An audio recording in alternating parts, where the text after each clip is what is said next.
Hello everyone, I am Duke and welcome to the FeelNoPaint podcast. So today's guest is someone who I personally think is one of the hardest working men in tabletop RPGs. You will know his work from the Cubicle 7 Wrathandglory series, Warmachine, Vampire the Masquerade, and even an upcoming new project called Trashhumanism. So the opening part of this video had some technical difficulties, so we've lost a little bit of the visual for the first couple of minutes, but I will pass over now to Mr. Chris Handley to introduce himself and tell us who he is, what he's up to, and where he's come from. Over to you, Chris. So yeah, I'm Chris Handley. I'm a by-day software engineer, previously an academic working in simulations for chemistry and material science, but now just doing software engineering in finance. But my freelance work is writing for games. So I write for a number of RPGs. I've done a lot of work for Cubicle 7 on the Warhammer 40,000 RPG Wrath and Glory. I've also done some work for Warhammer Fantasy Roleplay. I've got work for the upcoming Old World RPG. I've also got work for Cult, which is an RPG that's very much like horror in a modern day setting, very Hellraiser-like. I've also done work for the Soulbound RPG, that's also Warhammer. I've also worked on a number of the Kickstarters for the Ironkingdoms RPG, that's based upon the Warmachine war game, and then I've also worked on an RPG called Eldritch Automata, which is which will be going out to backers soon. Obviously, things get a bit more complicated with tariffs that have now occurred. That are there and impeding how things get delivered. So that's really good fun. And then obviously there's Trashhumanism, which is also another RPG that will be through the same publisher for Eldritch Automata, where I'm the lead developer for that, working in conjunction with the musician Le Destroy. And then related to all this, I also podcast for Dark Days Radio. I've been podcasting there for over 15 years. Covering horror RPGs, the Warhammer RPGs more recently, and the Ironkingdoms RPG as well. Plus, we have some other episodes which are purely about wargaming. I had a bank of questions that I sent over to you before we got started, but do you want to delve into Trashhumanism a little bit more and tell people what they can expect from that upcoming project, or is that something you want to sort of wait? We can talk I've been talking broad strokes about it. Yeah. So Trashhumanism is a cyberpunk. It's essentially, at its core, you would initially think it's a cyberpunk RPG. So we're choosing, the decisions have been made on what system we're going to use. So it's going to be something quite lightweight, not too crunchy. Because sometimes the problems with cyberpunk games is that you get to the bit where you've got someone that does hacking, and that becomes an entire side game and is very non-linear in things. And God forbid you've got characters that can go into VR and in the cyberspace and all that crap. So there's been some decisions on the choice of system to make it feel like it plays rapidly and snappily and is accessible. And then the other things to say about it is that in terms of setting and so forth, it's actually less of a cyberpunk game and more of what you would call biopunk. So it's more about, a lot of the themes of the game is about ownership of your own body and ownership of your own genetics, and that's something you can see. You can extrapolate from the fact that you've got companies like Nestle are trying to own water, for example, and our own problems in the UK with essentially monopolies on water. You've got everything to do with big pharmaceutical and food companies controlling genetics of crops and so forth and patenting those. So you start applying that to humanity and so forth. You've got a setting where we'll be really delving into what it means to be human, and essentially the players will be playing members of the rebellion, the rebel group revolutionaries against kind of like the corporations and government that controls the world. Yeah, so that's the broad strokes I can tell at this point. All right, okay. So that sounds quite interesting. I mean, the sort of ownership and body itself. The most recent work I can think of that was around that and around like corporations owning actual physical parts of people and stuff like that would be. Did you ever see Repo, the genetic opera? Yeah. That sort of along that line, yeah. That sort of bleak setting where there's this struggle for ownership of the self, in a sense. Yeah, exactly. And people, and yeah, I mean, once you get into that kind of that place, yeah, it's like, what lengths do people go to to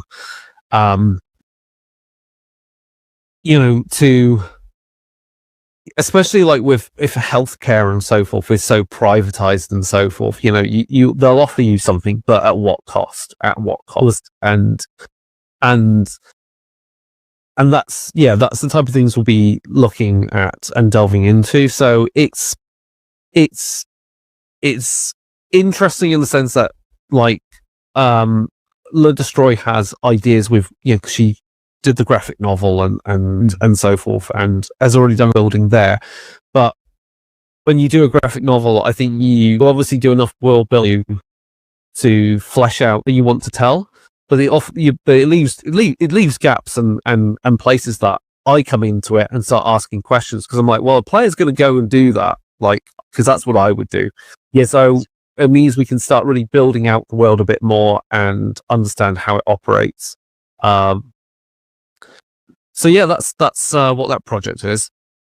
No, fair enough. Right, well, we'll actually sort of move on to the questions that we got submitted by viewers then. For the rest of this, because I'm aware we've only got about an hour, so let's start moving things along. What sort of drew you, and I gather you probably answered a little bit of this already, but what was the big draw for you into RPGs? What did that bring to you and your enjoyment of gaming that larger scale war games didn't, or may not fill a gap of? I think obviously the thing with role-play games is that there is a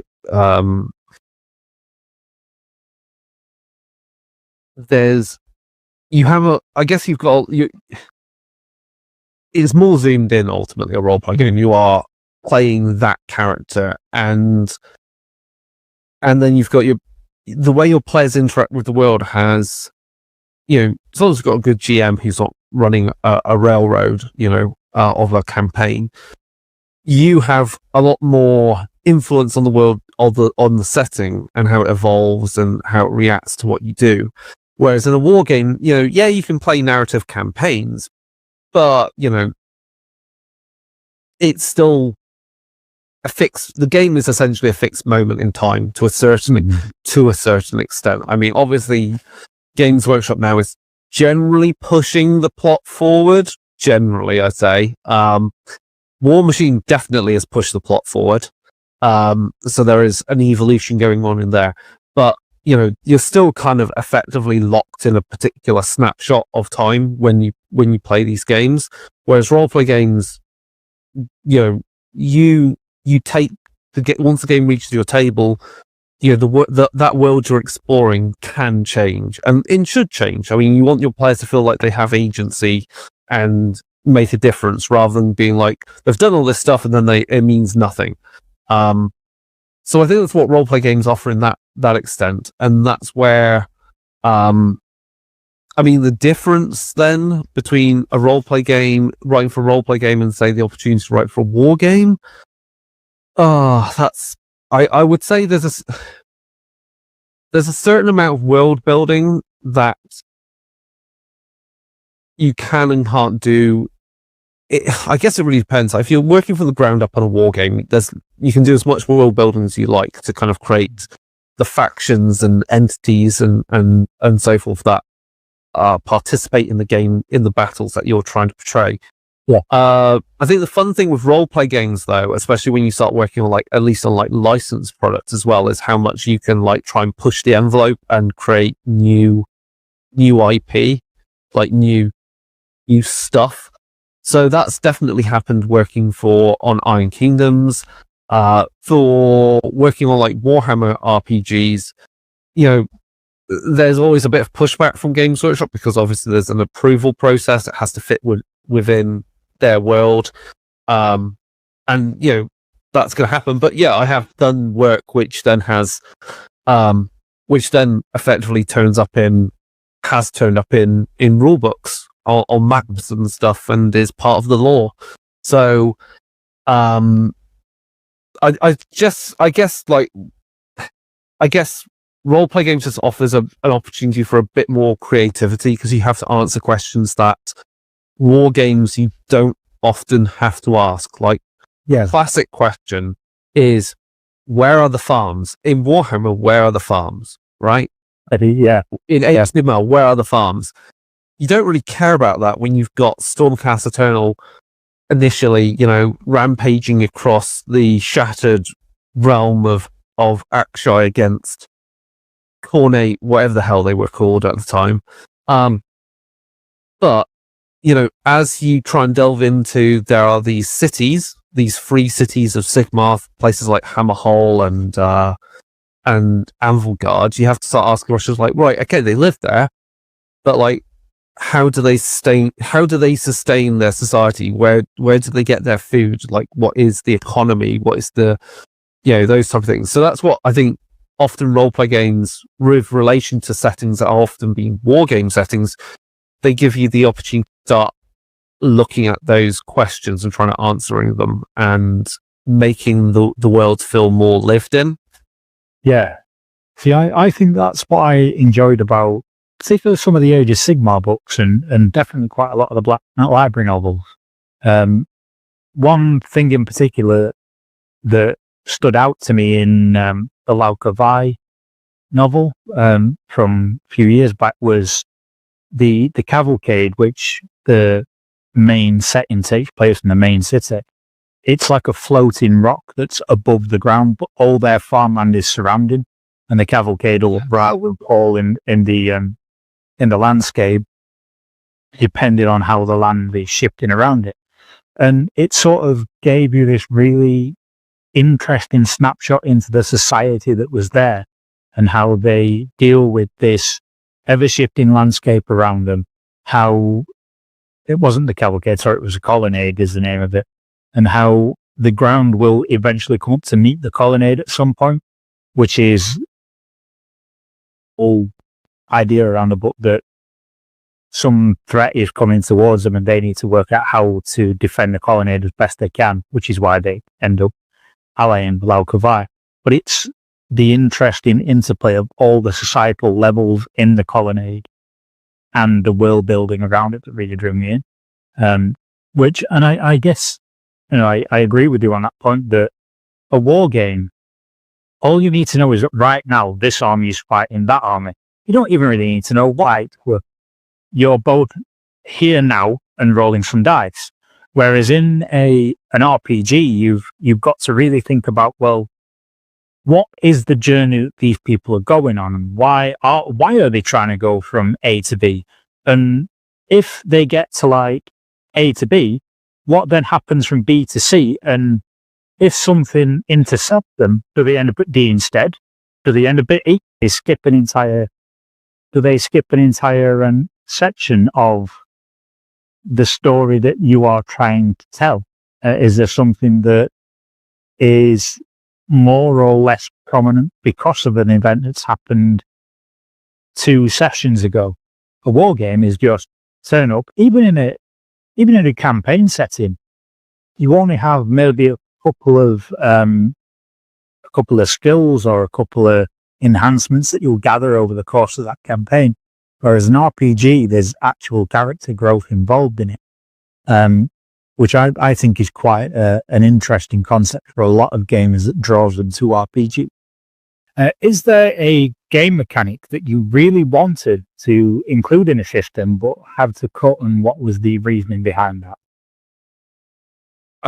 So I think it was for a wrathandglory product that basically I wanted to include kind of like to be able to like do social combat. So in Vampire the Masquerade and Vampire Requiem, there's mechanics for social combat that mimic how, you know, combat works if it's like physical melee, you know, weapons, whatever. And essentially so that you can represent how, if you're having a debate or a trial and you need to present your case to a judge or someone, you can make that case, but as you're doing it, you are trying to, you know, essentially punch holes in the opponent's arguments, Right. Exhaust them, break down their willpower, their emotional control, because you might, you know, to win over an argument, sometimes the best thing to do is make the person fly off the handle. And then also, if you've got a audience, again, as you're making these arguments, you might do actions or might do things that bring them on side to help you win the argument. So it's something which I'd love to do. I think could fit quite well within with any of the Warhammer RPGs, actually. It's just having the space to kind of write that, and maybe Wrathandglory isn't the best place for that type of system. It's mostly Imperium Maledictum would be quite good for that.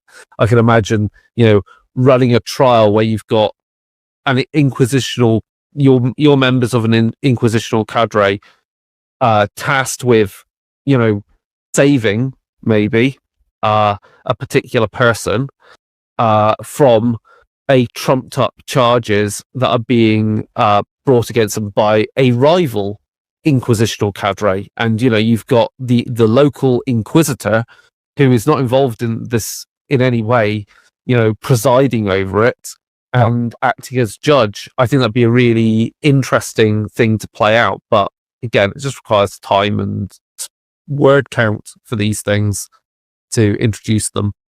Yeah, I guess for something like that, it's also what would you cut to include something like that? Because, like you say, if the word count is so not strict, but if you don't want to have a too wordier book for people to get through. So it's kind of what mechanic do you cut out to include something that, while it would be really interesting in that setting, may not necessarily be as important as an element. Yeah, so sort of dovetail on to that. Is there anything that you were really surprised that you were allowed to include in a piece of work that you sort of proposed and didn't think it'd get past the mark? That's a good one. I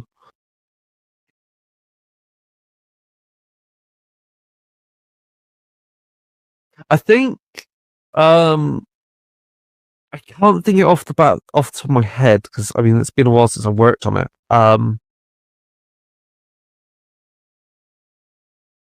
I think more than likely where things get a bit interesting was when we're developing the absolvers for Wrathandglory. Right. The absolver chapter is a chapter founded from the Blood Angels, Right. but they follow the Codex. So they don't follow. They follow the Codex, so that they don't field like a death company and those type of things. So it was quite interesting how we could. I think it was just quite interesting how we could take the flavor of the Blood Angels and really, like, figure out where these things go if they're being a Codex compliant chapter, and what does that mean to them, and really push what's been established about Blood Angels. I think I'm trying to think where it's like we have a location where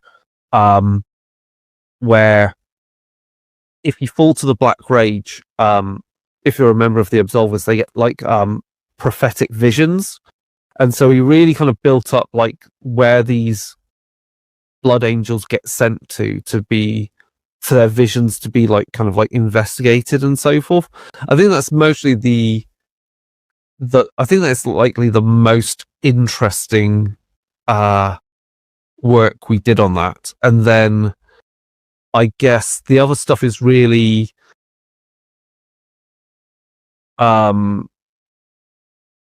pushing how far you can make a game where likely you're going to be playing Space Marines for that particular theme, to not be your typical Space Marine game. So in the Absolvers book, we introduced what we call Tier 5. So these are like really powerful character types you could play. We're like literally talking like Primaris, Psyker, and Terminator armor. Like these are absolute, they don't just stomp on a singular person. They can go toe to toe with like, greater demons on a good day type thing. And but it was really like, well, that's cool, but there's a whole host of things they can be doing, which is about how the chapter is run and organized. And so it's really getting into the weeds of like, well, these characters are going to have like an entire, they're going to have like an entire admin staff essentially doing other things for them. They're going to have Space Marines below them who are their bodyguards or something, or who they quite happily send out. Like they mostly control like a kill team that they have ready to send out on specific missions. And so it was really delving into that. And that, I think, was a case of like, for me, my goal was essentially, how do I make a game about you're playing the highest ranking members of a Space Marine chapter into a game of Vampire the Masquerade? Because if you play Vampire the Masquerade, you can play characters who are centuries old and are incredibly powerful.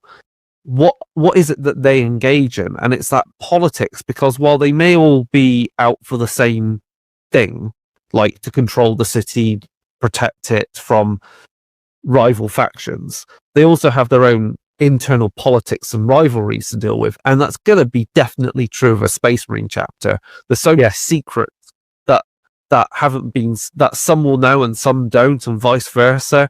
Some have aspirations, some have rivalries which go against the main goals of the chapter. And presenting that was a lot of fun, and I think pushed maybe what we're allowed to do in a game about role-playing as Space Marines. Yeah, because, I mean, any fans of things like Space Marine 2 or that sort of the lore of the IP will know that Space Marines are on an individual level quite a powerful character. So there's no reason that a higher ranking character like that, like the level 5s or the category 5 characters, wouldn't just stomp their way through a campaign. And how do you kind of balance that that power dynamic in the game? Well, some of it is potentially not putting them in a situation they can punch their way out of, but you've got to think your way out of. So, going on from wrathandglory into another Warhammer IP or Games Workshop IP, what does writing for a setting like the old world RPGs, how does that differ from something like Fantasy Battles RPGs? Because they are essentially the same world, but there's a tiny difference between them. There's a lot which actually, once you get into it, there's significant. There's enough differences that actually it kind of make them quite significantly different settings. I mean, mechanically, the two games are different. This has already been announced. Like the old world's using a D10 dice pool system, whereas Warhammer Fantasy Roleplay uses a percentile system, and that's just a choice to make the old world to be more accessible. Right. Yeah. Because if you think about it, it's in production as a war game. People are going to be introduced into a role-play game, and to make the game system a bit somewhat simpler, less crunchy, is a good thing to onboard people. Whereas Warhammer Fantasy Roleplay can get a bit complicated in places. But beyond the system, I mean, again, I have talking broad strokes about writing for it because only so much has been said and is under NDA. I mean, the challenge for it is that, and I can say this, is that, you know, we're at a different period of history where there's a time of multiple emperors or rivalry for being emperor of the empire. Yeah. Chaos is not really a thing, quite not as strong element in the setting. I mean, this is before, I can't remember his name, but it's before the Chaos Lord that basically, you know, attacks Prague and before the time of Magnus the Pious. Yeah. So you haven't got chaos as a really strong thing, and so chaos has to be, even the cults, what cults exist in the Empire have to work very carefully, because they just don't have the raw magic to back it up. And then you don't have Skaven. It's been a while since the Skaven Wars, and so Skaven have basically again become almost folklore, and their numbers have not multiplied enough to make them even want to have to be more active in the Empire. Yeah. And then you also don't have, well, it's the Vampire Wars have only relatively recently, with the setting, been ended. So again, like, vampires are playing it very low key. They're basically trying to do it so low that you just think, yeah, all the vampires are dead. Yeah. But they're not, obviously. So that's where writing for it is definitely different. So the things that you would normally kind of try to inject into Warhammer Fantasy Roleplay, you can't use. But it adds in different antagonists. You focus on different groups to bring in, and that's been quite exciting. I'm not going to say much more about that because, again, I mean, you can say in broad strokes it's going to be quite interesting because, like, you know, Grand Cathay is a faction in the Old World game, so how that factors into the Old World as an RPG is an interesting thing. Again, I can't say whether it's part of the role play, it's part of the war game. How much is going into the final role play game at this stage is beyond my knowledge, but clearly it's there. It's going to be utilized at some point. And yeah, it does make it a different setting, and you don't have the colleges of magic. So spellcasters, wizardry is much more dangerous and less documented, as it were. So you basically just kind of have you have different types of magic users who are more like into elemental magic or into divination or stuff. You don't really have the colors of magic with the colleges of magic in that way.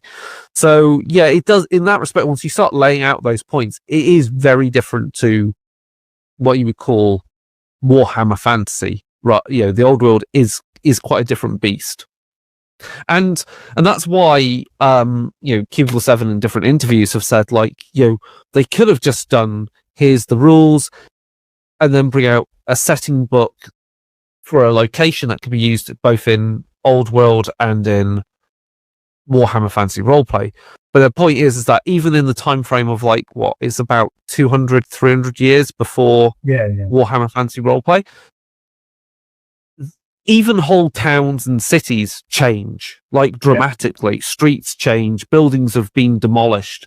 you know, because there is going to be a great war against chaos on the horizon, you know, some places get leveled and obliterated. So there is a lot of there are things that make it a different world. Yeah. Both for people that might be sort of wondering or a bit lost on what we're talking about here, Warhammer Fantasy Battles is the original version of what is now known as the Old World. And the Old World is taking place a couple of 100 years, as Chris said, before Warhammer Fantasy Battles would have taken place. So from my understanding of it, the magic in the setting of magic in the setting of Old World is in a bit of a lull. Nagash is hiding somewhere, licking his wounds after being beaten by Cetra, and after the wars that they had over the Tomb Kings, and like they say, the Skaven have been sort of pushed underground. They're not. They are having a bit of a regroup, as it were, and there are a lot more here. Like Sigmar isn't in it, or at least he's not as prominent of a character as he was. Sigmar's not even the dominant. The fun thing is Sigmar's not even the dominant religion of the time. He's not even considered the official god of the empire. Most of the main religious figure of the empire at the time of the Old World is Ulrich, who is a god that predates Sigmar. So yeah, there's a lot of things which, you know, you consider the bread and butter of Warhammer Fantasy Battles, but it's at that point in history, those things have yet to be established. Yeah, I imagine that, you know, like you were saying with Chaos as well, Chaos is at the point of time of Old World, it's again pushed back into the darkness a little bit. So characters in that setting have to be a bit more clandestine about what they're doing and how they're going about things. Whereas if it was, you know, old Warhammer Fantasy Battles, magic's quite potent, and, you know, they're coming up to the end times, so everyone's got power, everyone's got, you know, a way of expressing that power in a much more direct way. Whereas in Fantasy Battles, magic itself seems to be in a bit of a lull, so people have to be a bit more wary of how they use it because it's more dangerous to use. So I imagine that brings in a lot of interesting game mechanics that I'm sure, you know, maybe not able to speak about at the moment, but I'm sure fans of the series and fans of the games will come to enjoy when it's released. So moving on, and sort of to go on from that, a lot of these settings have unreliable narrators. So I guess I was going to ask, how useful is an unreliable narrator to you, and how can it either hinder or benefit the development of a setting and development of things in that world? Is it something that you have a lot of freedom, or is there a lot of stringent rules around it because there isn't that set framework? So the benefit of an unreliable narrator definitely comes in with respect to say Warhammer, and it happens with Vampire as well, actually. The benefit is that you can, I think it's less useful when you're writing for the core game, because the core game is establishing a baseline of the setting. So you want to establish you want to present a setting where it's a singular touchstone for the games master and the players. So they can all agree on, like, this is the setting to a certain extent. But then when it comes to, say, writing scenarios or adventures or for those things, you have a bit more freedom because you can you can basically look at, especially if you look at the way, say 40k, how 40k has been written. 40k is written so that there are so many contradictions in the setting. You can pick one and hang a plot hook on it for your scenario. And then if you write another scenario at a later date, you could assume, actually, no, that isn't true. We're not assuming that. We'll assume this is true instead. And so it means it gives you the opportunity to maybe explore different themes, because often the answers to these unreliable narrators, their point of view, will dictate, what is true or not, and that opens up opportunities for storytelling. It's true. It's particularly true in Vampire the Masquerade. It allows you to play some really interesting shenanigans with, when events took place in history, or who created who was the sire of a particular vampire. Are they as powerful as they say they are? All these things, again, they may be stuff that's been said within the setting material, but you could quite happily just have an NPC go, well, actually, that's not quite true. And you can run with it, and you can then, through the story, establish whether actually, they're right, that wasn't true, or it is. And it's unreliable narrators open up momentary opportunities to create stories that only have to be true. The events of and the resolution of only has to be true at the table for your players.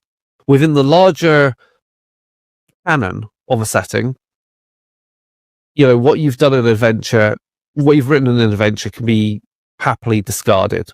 You just go, well, that isn't actually, the events of that adventure never took place, so it doesn't matter. So that's how I guess we utilize it, and it's definitely true in the sense of also with some settings, because if you think about Wrath and Glory, for example, Wrath and Glory exists within a star system that is stuck in a region of real space within the Great Rift. So again, you could happily assume, if you're playing Imperium Maledictum, you don't need to know jack about the events of the Gilead sector. Yeah. And you can, it may not even exist. Never happened. Again, and the 40k universe is big enough and Byzantine enough that multiple truths exist simultaneously due to issues of temporal distortions, spatial distortions, creative accountancy within the bureaucracy of the Imperium. All these things can happen that open up opportunities for you to go, well, we can run with that because we can say that's the truth for this story, and that establishes the kernel of the plot. But the stuff is only true long enough to allow the players to have their fun. After that, it doesn't matter in the grander schemes of the setting. And 40k, like I say, 40k is like that. Like, what is truth? Are half the books in Black Library canon? They are and they aren't.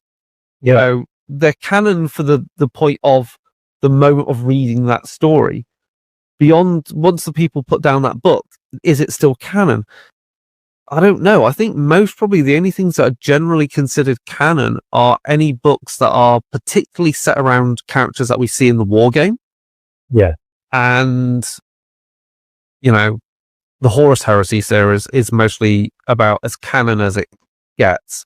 And even then, I mean, the question is, from whose point of view? And do we need to accept the events of the Horus Heresy novels as canon? And I think the answer to that is possibly no. And maybe it shouldn't be true. And of course, they definitely shouldn't be considered true because all of it to be true, because that then creates barriers to play. So if we look at, so Cubicle 7 announced they're doing a role-play game for the Horus Heresy. Right. And again, to assume everything you've read in the Horus Heresy novels is fact. If you have players going, well, that happened in this book, it's like, as a GM, you go, I don't care. Like, that is an impediment to the story I want us to be able to tell, and for you as players to have player agency. So again, just assume there's the unreliable narrator there, because without it, players can be shoehorned into not doing things because they keep coming back to you and go, well, this book says so and so, and it's like, I don't care. I just don't care. I guess the unreliable narrators in settings are not only a good lore plot device, but they're also a really good mechanical device, because, like you say, you can go, well, for the wider lore, some of the wider lore, the unreliable narrator, you can't say that those events are true, which also means that anything that you do in that campaign could equally likely be true or untrue. It's like Schrodinger's cat. At the moment of that point in time, that snapshot in time for those players, the events of it are true. But even going on to the next campaign with the same players and the same characters, that story might not even be true for them. So it might be that someone else has gone on to tell that story of that previous campaign and embellished a few details. I've got a few things wrong, so maybe a guy didn't die and he's now back in the next campaign. And yeah, the unreliable narrative, if you assume that everything is unreliable, it means that you can play in that space of everything being equally true and untrue, and adapt and change a story to benefit the good of the players rather than necessarily the good of a wider narrative. So it seems like, particularly for things like wrathandglory and imperium maledictum, many of the other RPGs where an unreliable narrator is present, there's an incredible amount of creative scope, even in something that might seem quite rigid, like the lore of the Horus Heresy series, that GMs can really delve into. And, going on from that, is there a setting that you enjoy working on the most, as you've worked on quite a few, but is that different to a setting that you like playing the most? Is there a disconnect between those two things? I mean, I guess the one that is always the one that I have the most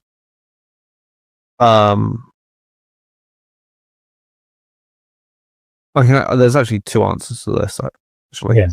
So the one which is a complicated relationship, I would say, is mostly Ironkingdoms, in the sense of, I love the setting, I love the game, the war game. I'm not the biggest fan of D&D 5th edition as a system. I understand why it's being used, and I understand the system, but it's not one that I feel the most ease writing new stuff for. And I don't know whether that's just simply because of the lack of exposure to playing it lots and lots compared to other games. I think it's just, there's a lot of what I would call like technical debt in D&D. Things that just aggravate me. Like I hate how swingy a D20 is, because it's either you succeed or not. There's no degrees of success. I also particularly dislike D&D's attributes because they serve no purpose. Right. So you write these stats down on the sheet, they have no purpose. The only thing you're actually interested in is the modifier that you derive from them. Yeah. So why are we tracking these numbers when all we need to track is the modifier? Yeah. Right? It's things like that which they keep in D&D for the sake of it, so that they can go, look, it's still D&D. but it's, again, it's like with 40k. I mean, you look at 40k 10th edition compared to say 40k 3rd edition, and then compare that to 2nd edition. Largely the stat lines are the same, but I guess there could be an argument somewhere to be made that what is the point of, we have to roll 3 times or more to resolve something in Warhammer 40,000. You roll to hit, you roll to wound, you roll to save, and there might be some re-rolls at every step along the way of that. Yeah. And then there might even be an invulnerable. Yeah, exactly. And you're just like, really? Like, again, that's because that's to a certain extent, that's the identity of Warhammer 40,000 as a game system. It does that. But, when you're rolling buckets of, I guess that series of steps is fine. And that series of steps is okay when you're, say, dealing with, say, playing Necromunda. Because there's so much granularity in Necromunda that someone who you're shooting at can change. You're often only shooting like a couple of shots per turn from a single. Your person's only firing one weapon generally a turn. So that sequence of things that happen, and altering what the modifiers are in that sequence of operations is important. When it's a bucket of dice, law of averages just means like you're firing a bunch of you've got 10 space marines shooting at 10 orcs. You may as well just go, I remove 2 orcs at the end of it. Yeah, because that's what the averages would be, and just remove those 2. And that's what I mean about why with D&D I have that issue of that technical debt, and why, I know why it's there for Iron Kingdoms, and I know why Iron Kingdoms has picked it, both in terms of its heritage and also marketing wise, but it's not my favorite system. Compared to the previous edition of Iron Kingdoms, which basically use a derivative of its war game system, which is a 2d6 dice pool system. So that's how that works. And then the flip side to it is like Vampire the Masquerade 5th edition. Yeah. I love the system, but also at the same time, I look at the setting and I'm just like, come on, guys, you just filed the serial numbers off Vampire the Requiem and slapped back on Vampire the Masquerade's kind of like, lore to a certain extent. Yeah. And done that. And Vampire the Requiem's a great setting and did a lot to, I feel, re-envision what a Vampire the Masquerade game is without being technically Vampire the Masquerade. So yeah, I have complicated emotions with modern Vampire the Masquerade for basically just pilfering another its sister game. Yeah. Oh, fair. I think they are all sort of valid frustrations though as well. I've heard you speak on other podcasts about the differences between sort of D20 and D6 systems, and also, like you say, I think a lot of games and a lot of RPGs struggle with either a continued identity, like D&D keeping in rules and mechanics that don't really seem to make much sense anymore. Like, the stat blocks, modify the only thing that are important. And 40k keeping in this bucket of die. Whereas now there are a lot of resurgent games coming, or a lot of new games coming up where there's a very simplified game mechanic, and they're starting to become quite a popular system. French Crusade being an example of that, which is the fundamental sort of game on this channel, I get. So yeah, I see the frustration in that from the other side of it as a player, that why aren't we making things a bit more simple and easier for people to get into? And I don't think it's the thing is that's always an argument. I don't think it isn't really.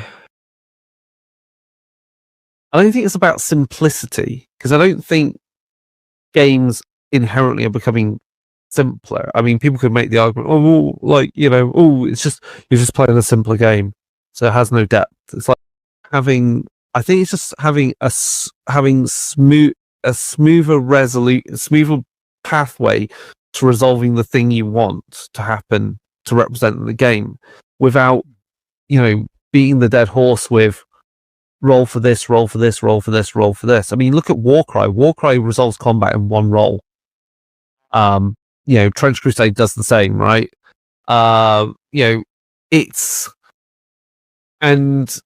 It's those type of things, and trying to address how you are trying to show that there is kind of variance and meaningful choices you can make in altering the outcome of those dice rolls. And I don't think 40k does it very well, because most things in 40k currently, if you're going to change a dice roll, literally means, oh, you've done this power, re-roll ones, or sixes are critical hits or something like that. It doesn't feel, but again, that averages out in the wash, like, because you'll have done something, but then you're still having to roll to wound. And again, law of averages mean you've really shifted it only a minor amount. And it's just, yeah, I just find that there's something that can be done better with 40k. Like, I guess the point is, like, sometimes you get to the point of, like, what is the point of even rolling to hit if you know the average is going to be, you've got 10 models, so you're going to hit on average maybe 3 times, right? Because you're rolling 10 dice needing, well, maybe 50%, because you're rolling 10 dice needing. It's those type of things, and then you see how that interacts with you'll have terrain and stuff on the board, but then, because I guess the point I'm getting at is that in Necromunda there are so many variables, right? That when you build the board and everything, and it doesn't have to be fair. So all these variables turn up, and you're just like, great, I need a 6 to hit, a 6 to wound. You've got a 6+ save. Let's see what happens. It could be pretty fantastic what happens. Like, the narrative will just carry it through. But I feel like when you're rolling buckets of dice for lots of things, and then you've got a board which is everyone seems to be very prescribed on how they want to play 40k, that it's so driven by the tournament scene. It's all just been so abstracted that it's just a game of trading averages, at which point you may as well be trading cards. Like, you go, that card counters that card, done. And just remove the pieces off the board. It just doesn't feel like a dynamic war game. Mm-hmm. Like 40k second edition, for its faults, was pretty dynamic. Like, a character could quite happily, like, let's say it was a chaos sorcerer, right, or something like that. I've seen this happen in a game. Like, jam himself with combat drugs, pop open play the gate, move halfway across the board, jump out, and go toe to toe with like a hive tyrant and kill it in one go. And you're like, yeah, great. But like that was like classic 40k second edition. And when everything just becomes where the law of averages and buckets of dice, and you may as well just be going, that unit deletes that unit deletes that unit, and you're doing that kind of, and everything meets in the middle and then doesn't really move. I don't know. It just feels kind of a bit dull. Yeah, there's something lost in the newer editions of 40k and newer editions of certain war games and certain games that have carried on through a legacy period. There seems to be something lost from the early editions of it, and sort of that magic is a bit more lost in them. And I think in part it's because they're now becoming beholden to a lot of shareholders, and we have to make sure that certain things are put in place for profit margins and things. So they can't take as many chances as they used to in their infancy, because when they started as a war game, or they started as like D&D, that took a lot of risk when it started, and as did 40k, and as did a lot of other war games. And as they grow, they have to inherently become more risk averse as a company, which in some ways stifles the creativity and the design of the game as well going forward. Yeah, it's a problem. Yeah, I mean, 40k's got to be accessible, but because it's their biggest product. But yeah, it's just not a game for me currently. Yes, and I think, when you get involved in game design and stuff, you start looking at these things quite deeply, and you just kind of like go, yeah, that's not doing it for me. It's a shame, but yeah. Yeah, I feel like it's one of those things where it's a very difficult problem to solve for the games companies, the game designers, and a difficult hurdle to overcome for the game's players, particularly those of a legacy game. It's got other technical debt that's really bad as well. Like at this point, I am amazed. 40k has got an amazing amount of like really great terrain. Yeah, but you may as well be playing with 2D templates, like L-shaped templates, and also you get into some really weird shit. Like I've seen, like the fact that because tanks are on bases, so movement gets really weird, and then you get into the thing of like, well, could this tank move through this gap? And you're like, well, no, because you've modified you've converted the vehicle so it's actually narrower than it should be. Yeah, because you've removed some piece on it, or you've used you've put a different dozer blade on it because you're using the 30k version of a Vindicator, so it's got a narrower frontage, so it can get through a gap which normally a vehicle wouldn't fit through.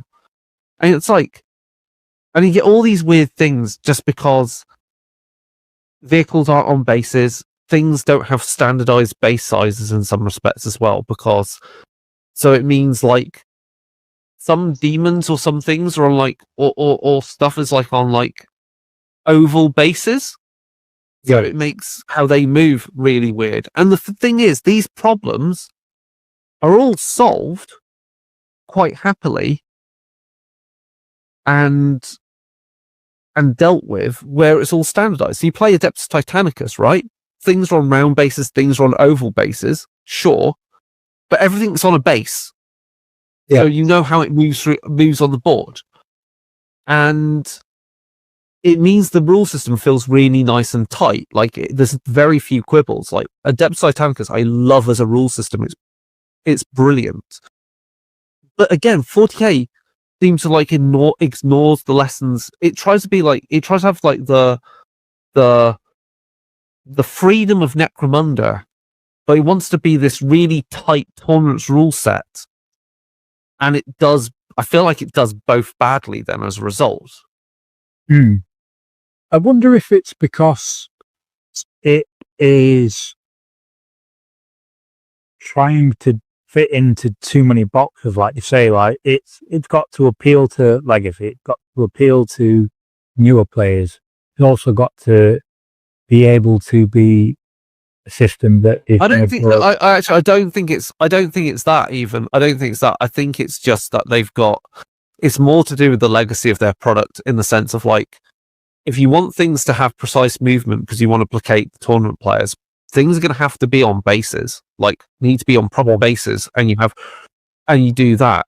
And they don't do that because they've got tanks in the game. And, if you've got things that are going to be weird shapes and things, like, and you're not going to have bases for them, you are going to get really weird questions turn up about whether it's in cover, whether it can move around something, and it's just, and then that's why it makes it problematic when they're trying to chase the tournament scene with a rule system that really, and products which have really never been designed with that in mind. Yeah, it's like the product wants to be narrative, but the business side of it kind of needs it to be tournament. And and this is what I mean. It's technical. It's technical debt. It's what you call technical debt. Yeah, and whether they're going to solve it, they won't. They won't. There's other games that do it better. I mean, you look at Kill Team. Kill Team's nice and tight. So is like, I mean, I don't know about Age of Sigmar recently. I kind of fell out of love with that as well. I mean, part of that is the rules churn. Like buying a book because they've just brought out one new model is like ridiculous. Warcry, I think, is incredibly great. Is a great rule system, really easy to onboard people, a brilliant introductory product. I feel Spearhead shouldn't exist because Warcry was there already doing it better. It's those type of things, and that's why you then start looking at other game systems, and you look at where French Crusade comes from, and you look at where Xeogenesis is coming from, that Andy Chambers is working on with Gab Thorpe, and it's it's because they know they don't have the limitations that they have from legacy products. It's and when I talk about base sizes and bases of things, like Legions Imperialis, the tiny little tanks are on bases, but you know what? It's the size of the vehicles is so small that it doesn't really. It's so negligible that it doesn't matter. The things that need to be on bases are on bases. We're talking about like Titans and stuff. So it again, like, you can tell where people have actually solved problems, and then there's 40k, which doesn't want to solve problems. Instead, it seems to create more problems with every errata that comes out and stuff. Which is why I don't play 40k. Like I wanted to get into it with when Leviathan came out, but the changes to the rules they did within the first couple of months meant that why did I buy this box with this big rule book in it? This rule book is dead on arrival. And then you look at what they did with the Votan and so forth, and these are questions that I look at as someone that's developing, thinking about is going to be developing a war game for themselves and doesn't want to hit these problems. Yeah, I think that's the benefit as well that a new war game has, like you say, is it doesn't have the legacy problems that will make most of these problems not unsolvable, but difficult to solve for the company. Whereas a new war game coming along and go, right, well, here's the issue we've highlighted, tanks need to be on bases, or maybe tanks have this kind of base. Maybe tanks need to be on square bases because most holes for tanks are square. Maybe that sort of thing. But then, you have something then having weird rules of interactions because some things are round, some things are square, and some things are oval.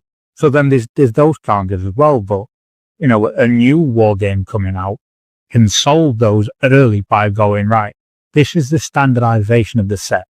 This is how we deal with that standardization and how this interaction is. Whereas, like you say, that technical debt of having a war game that's been going for 40 years old now? Or when did first edition come out for that? I want to say 1980. Hold on, wait up. Second edition 40k came out in 1994. Yeah, and I feel like there was first edition came out. First edition came out like 1990, maybe 1989. I can't remember. Yeah, but it's old. Yeah, it's pushing up there for almost 40 years old. And they've got, as well as an extensive amount of lore, that the usefulness again of an unreliable narrator means that they can kind of soft retcon some of the lore going forward and change direction with it. But they can't do that on the tabletop because they've got legacy fans and legacy rules and technical debt that have brought forward an identity as a game that they can't easily pivot on, which, is a difficulty. I just realized we're coming up to probably around about almost an hour and a half, nearly 2 hours of conversation. And I had loads of questions on Warmachine. And we can rattle through these ones because, I'm really on the ball with this stuff. So we can go through it really quickly. Yeah. So let's quick fire those. So for someone like myself who's sort of, I've seen Warmachine. I'm not a Warmachine player, but I am interested in the setting. Can you give us a brief overview of Warmachine's factions and setting? Okay, so Warmachine is let's call it a fantasy industrial revolution type setting. So there are tropes that you'll be familiar with, like not orcs, goblins, elves, ogres, dwarves. There are undead, demons. There are folklorish like creatures known as Grimkin in it as well. There are trolls. There are trollkin, which are kind of like more human-like trolls. There are, so you've got kind of like some standard fantasy tropes in there. The setting itself is a world which I describe it as originally for first edition as being kind of like late Napoleonic warfare mixed with magically infused weaponry. Right. That weaponry involves beam power as well. So, think about Napoleonic warfare where you've got alchemy doing fun things with firearms, where you've got, because of alchemy, it means you can treat steel and weapons and swords and shields so that they can actually withstand gunfire and so forth. And then add on top of that you've got magic users who are able to wield magic, but not only just cast spells. Some of them cast spells and empower their weaponry on their personal being. Some can cast spells and attach them to bullets, and so you get gun mages.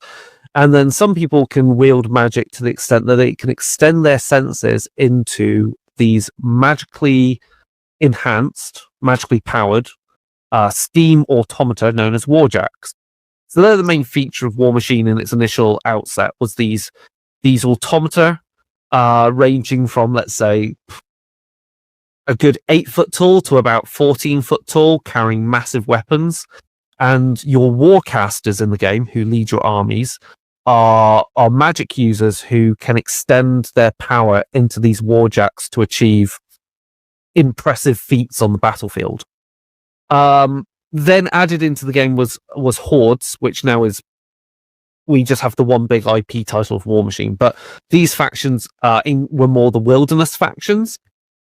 And so rather than having warcasters, they have warlocks, and the warlocks control war beasts. So these are large, aggressive creatures that, again, they can extend their will into to control them to do stuff. So there's some other stuff in the Warmachine setting, like there's been an apocalypse. There's a faction that is involved with the Infernals that's out to seek souls that's come back. There's an entire empire of the undead. There are various things that have happened, but the plot has moved forward. So the game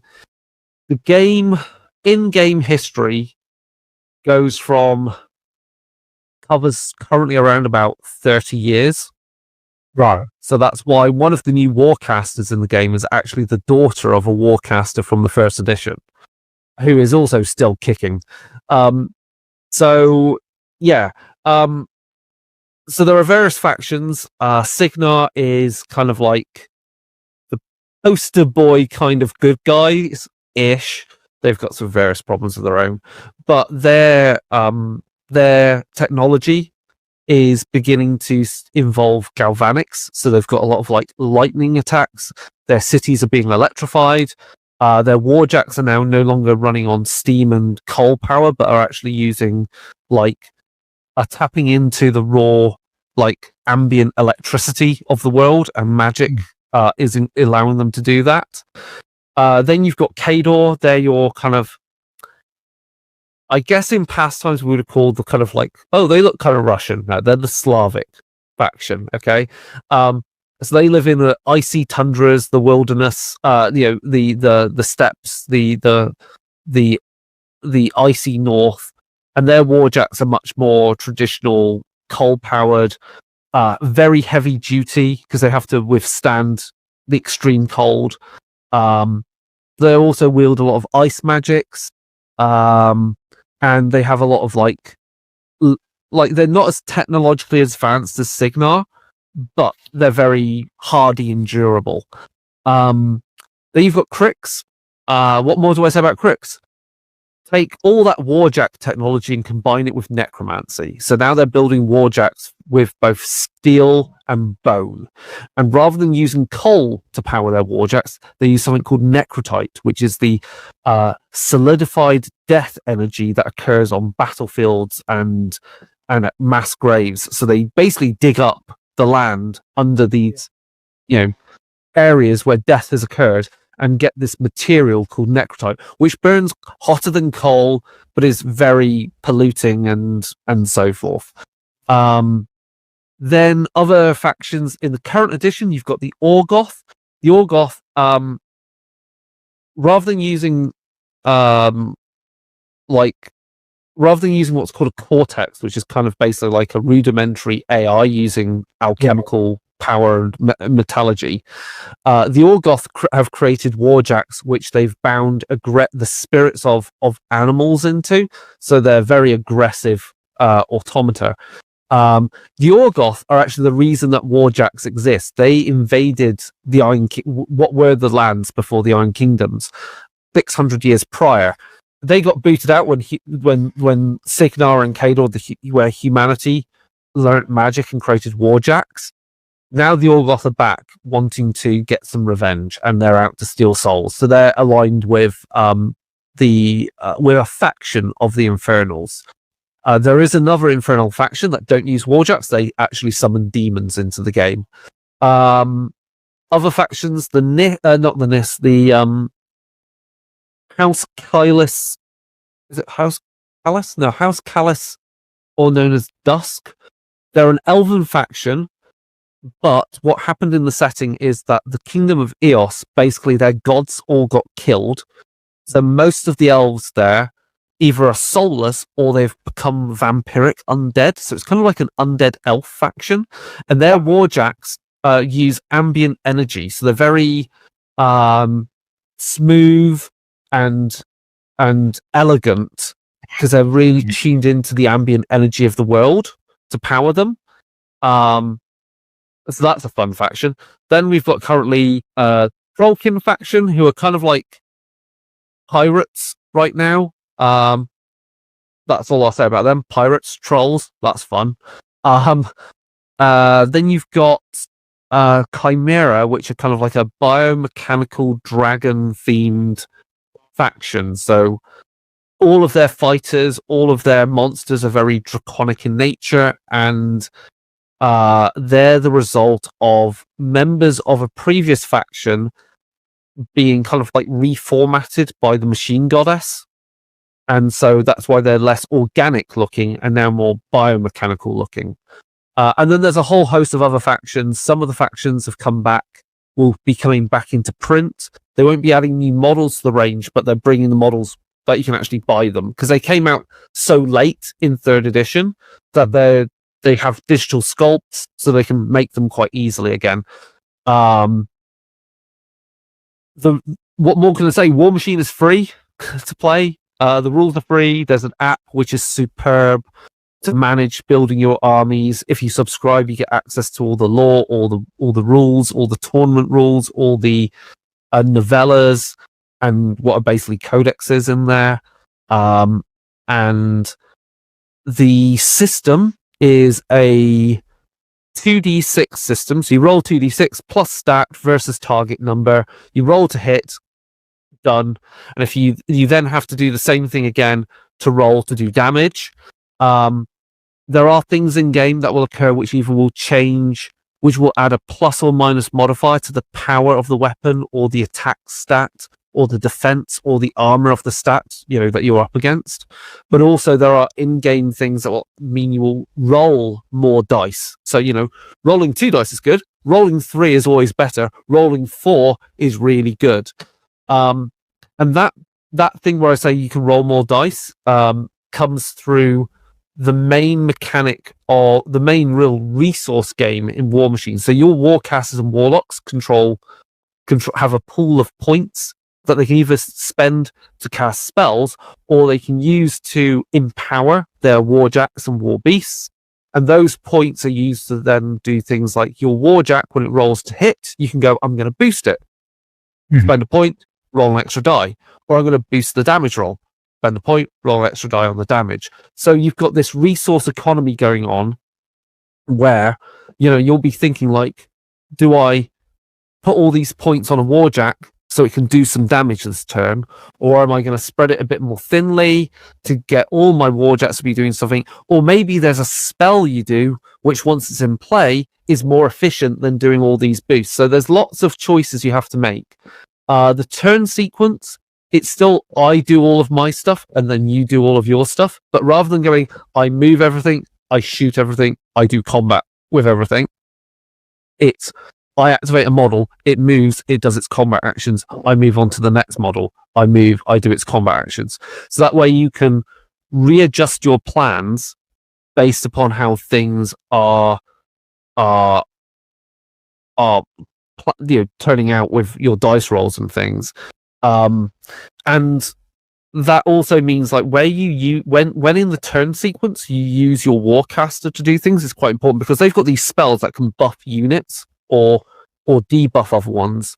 So maybe you need to use your warcaster sometimes early in the turn, or maybe it might be late at the turn where you go, well, actually I'm putting out lots of defensive spells. So there's all of these choices to make.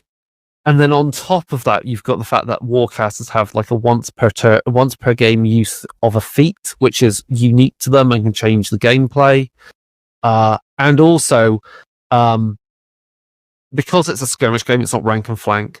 There are spells in the game and abilities in the game and weapon traits in the game that can do things like, you'll attack and that model gets pushed back. Sometimes it might only be pushed back an inch. Sometimes you get things that throw the opponent's model back 3 inches. Sometimes your own troops might have the ability that they can move forward, attack, and then once they've finished their action, move again. And so it makes motion in the game quite dynamic. You don't get bogged down in these, like, everything's sat on an objective and it's just not moving, and it's just like, roll a bunch of dice, see how many you kill. It's more like you've jammed up an objective with your troops, right? And your opponent's kind of done the same. And behind that unit of troops is their leader. And you want to win the game. What do? And you look at the list, you look at what you've got available, and you work out that if this model activates first, it could do, like, for example, my favorite unit and therefore army is Signar, because they've got gun mages. One of the attacks of gun mages is they can do what's called a thunderbolt attack, which where they shoot, the target that's hit is not only damaged but gets thrown backwards. So by doing that, you can open up corridors so that then you can go, right, now my warjack has room to run down that corridor and attack their leader. And so you're opening up these corridors of opportunity, or so you can, or pushing units off an objective so you can claim it for yourself. And that's where, coming back to Warhammer being in fourth edition, it feels so fresh compared to 40k and say maybe Old World. But at the same time, if you actually look at the first edition of the rules, it's barely changed. They've got rid of some of the niggles, but it's essentially the same game. Yeah. It is definitely an interesting game system that I think I need to delve into more. And with you mentioning about cricks and, the free rules and everything like that, I believe cricks is currently free download the FTLs for if you That's right. on my mini factory. They could for the whole of April. So what I'll do is I'll link that below as well for anyone that wants to go and pick up a Warmachine faction.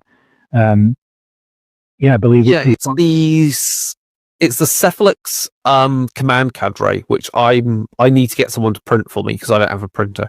I really love the Cephalix, and they're a mercenary faction in the game, in previous editions, but also work with the Cricks. So you've got this command cadre, so it's basically a starter army of 30 points. So you can play against the plastic starter sets that are available quite happily. And I think also you can print off like Cephalix themed weapon and head options that you attach onto Cricks Warjacks. So you can make, because you've got Crixian Warjacks, which you use in your army as normal, but if you've got a Cephalix Warcaster, say, and you want to theme your army a bit more, they've provided these STLs to go, here you go, it's the same weapons, they don't make any difference gameplay wise, they just look different and are more in keeping with the Cephalix. So link that. It's amazing they've done that again, and the rules are already available on the app, so you can immediately get playing. You print it out, get playing, done. Yeah, that's the thing that I noticed as well. There are 130 STLs for that, so you get terrain, you get Cephalix command cadre, you get multiple head options and weapon options for the Warjacks. And there's a whole hell of a lot of things, and all you have to do is just back is it a tribes campaign? I think it is. You buy that Subscription campaign, yeah, you buy that, but you get the first month for free. When you get that, you also get the Cephalix command cadre, which is, like you say, a 30-point starter on it, and then from that you can just download the 3 rules, the 3 minis, and get playing straight away throughout the whole of April. I think it ends April 29th. and then on top of that, if you subscribe for a year to the Warmachine app, you will get a free hard plastic mercenary unit for the game, which is a Cephalix Warcaster. So it's a mercenary Warcaster and a super heavy monstrosity. So the one that you get in the STL is a regular size one. The mercenary version is the next size up and is like massive. So I've always wanted Cephalix as an army. I always wanted them as an army in previous edition and never got around to it. Now I get to have my cake and eat it. It's brilliant. I'm super happy about it. Yeah, we'll have to get you another game in with you. Yeah, well, I'll be downloading that Cephalix command cadre. So, and I've got a few friends that are looking at getting into Warmachine. So, I think we'll be doing something a little bit. Do you have a printer? I'm in need of someone to print. I have someone who can print you some stuff. I'll send you details later. Don't worry. Excellent. The guy that handles a lot of my Trench Crusade prints, I'll pass you with details on. He's a decent guy. He'll sort you out. So I think that draws us to a close with all the questions. So is there anything that you want to promote or say to viewers? I mean, obviously we promoted a little bit of stuff for Warmachine that's coming up there. So everything people can find on www.darker-days.org. There is over 300 episodes of that podcast there. Link that below as well. Some of those episodes are like 2 hours long, so they average at about an hour and a half long. So there's too much content there. There's enough there to keep you going for ages. And then Darker Days Radio is available on most places to listen to it. And we're on Instagram, on YouTube, and so forth. There are free scenarios you can download on the Storyteller Vault on Drive-Thru-RPG if you're into Vampire the Masquerade. You can download my 2 scenarios that are free. to play one of them, I am actually running an event called, which is Dracula Returns to Derby, which is the 100th anniversary of when Dracula was performed as a stage, as a play. It first occurred in Derby, and so we're running. There's some vampire-themed RPGs being run at an event for that. So I'll give you the link for that. Yeah. Then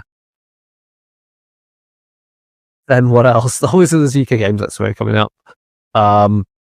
And yeah, that's basically it. That's all there is to promote. Obviously, Trashhumanism. Once we've got it out and we're happy with the quick start, that will hopefully be available sometime later in the year. So keep an eye out for that. And the Kickstarter, which will be, I can't say exactly the precise time on that. There's a lot of work to be done yet. And then if you want to buy some Cubicle 7 stuff I've worked on recently, Shards of Ulkari is a scenario out for wrathandglory. It is a Eldari focused scenario, so it basically assumes that the players are all going to play Eldari. And essentially your mission is to recover the shard of a Avatar of Cain from the crashed craft world of Ulkari in the Gilead sector.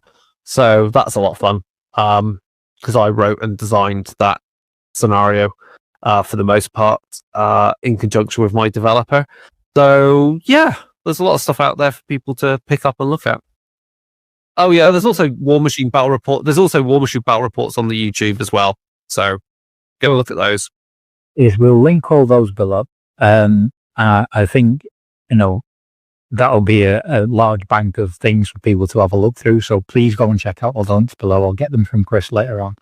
And we'll reconvene this at a later date to maybe have a look at some Trashhumanism and some Warmachine stuff. So the last thing I've got to say to everyone is thank you for watching, and I will see you all soon. If you have any questions for Chris, drop them in the comments below, and when we run this back at a later date, we can revisit those. And thank you for coming on to the podcast today. Thank you for dealing with the issues that I've had throughout this podcast. And yeah, the last thing to say is that thank you for watching, and we'll see you all soon.